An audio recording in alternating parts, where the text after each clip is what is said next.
There was plenty for the Tea Party to be mad about today. More than 1,000 Tea Partiers gathered outside the Capitol here in Washington as a Republican senator said the IRS is set to pay $70 million in bonuses in defiance of a presidential order.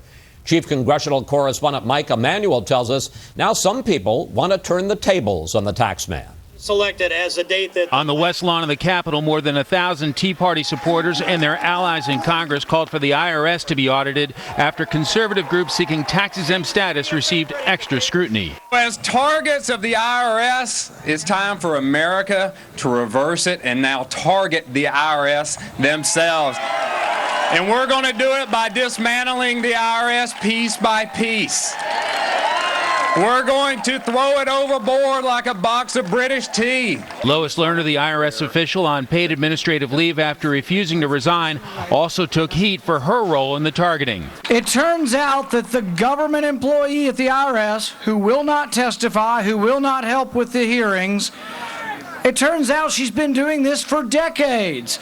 Inside the Capitol, Tea Party favorite Senator Ted Cruz pressed the FBI director to get to the bottom of the IRS mess. Do you know if the scope has included whether there was targeting of individuals for political activity by the IRS? Because it is an ongoing investigation, I'm leery about delving into much more about what is happening in the course of the investigation. All I can do is I assure you, and you know me, I will push it wherever it goes. Iowa Republican Senator Chuck Grassley blasted the IRS today for always claiming to be short on money and yet preparing to hand out millions in bonuses.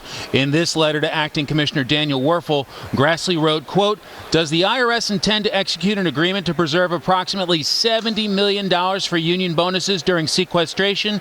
If so, please explain why and how that is consistent with OMB guidance." In response, the agency acknowledged the guidance but said, quote, "IRS is under a legal obligation to comply with its collective bargaining agreement, which specifies the terms by which awards are paid to bargaining unit employees." Meanwhile, after playing nicely during televised Oversight Committee hearings, the chairman and top Democrat are having a public spat over IRS employee interview transcripts. Democrat Elijah Cummings defied Chairman Darrell Issa by releasing the interview of John Schaefer, an IRS screening group manager in Cincinnati.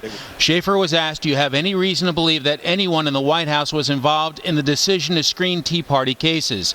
Schaefer responded, "I have no reason to believe that." Issa says his concern is the release gives IRS employees investigators would like to interview a roadmap of what to say.